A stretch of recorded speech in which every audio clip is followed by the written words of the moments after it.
Trevor, Liberty National, most of the people that I work with have a passion for what they do. They have a passion to take care of people and to provide for their families as well as others. So when did you discover your life's passion?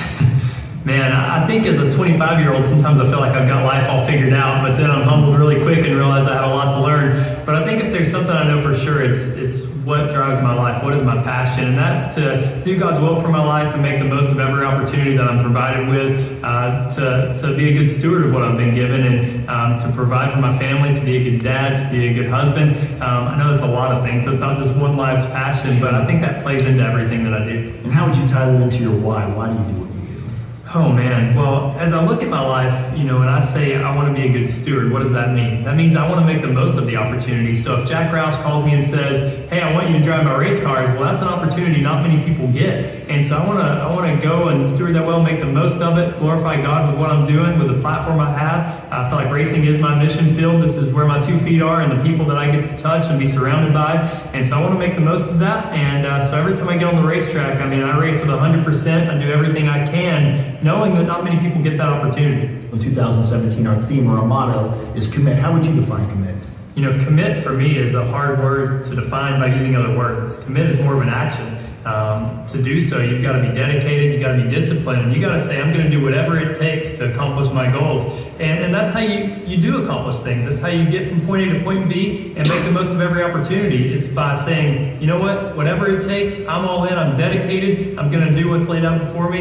And I'm sure along your career, you've had to commit to a lot. Yeah, it's easy to commit to something when you have like values and beliefs. And at Liberty National, I think our beliefs line up very well with your beliefs here at Roush Fenway. When you think of teamwork, what do you think of?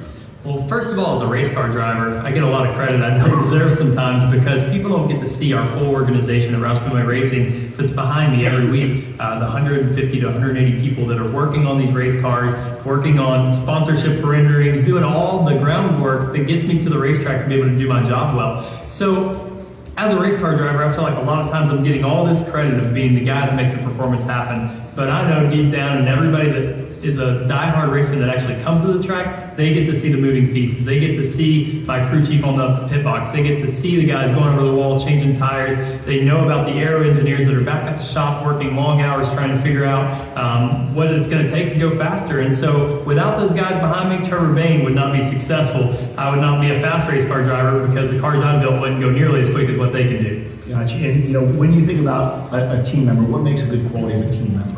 Yeah, you've got to be able to work and communicate together, right? I think if we all go onto our own islands and we try to do our own job by ourselves, we're not going to get the most out of ourselves or the team. It's about coming together, having a great culture, having good systems where you can work well together and communicate. Racing is such a communication sport. Everything that I say is going to have an impact 2 months down the road on our development. And so just understanding that everybody's opinion has value at this place, that we're going to be able to work together and get the most out of our race cars, it's only going to happen as a team. Well, how would you define leadership? What do you think makes a good leader?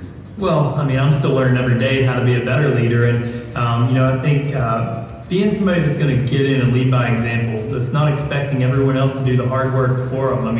You've got to be humble as a leader, and you've got to be willing to not just talk about something, but be a part of it. If you want to see a culture change, if you want to see something done, you've got to be there doing it alongside your people and respecting people around you. I think showing people that you value them as they're working alongside you, I think that goes a long way with people. So having said that, who did you model your career after as a leader?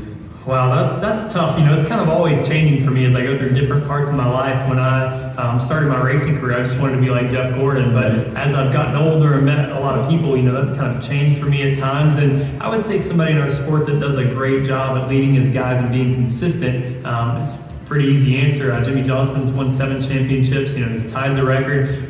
So I think he's somebody to look up to and say, how does that guy motivate his people?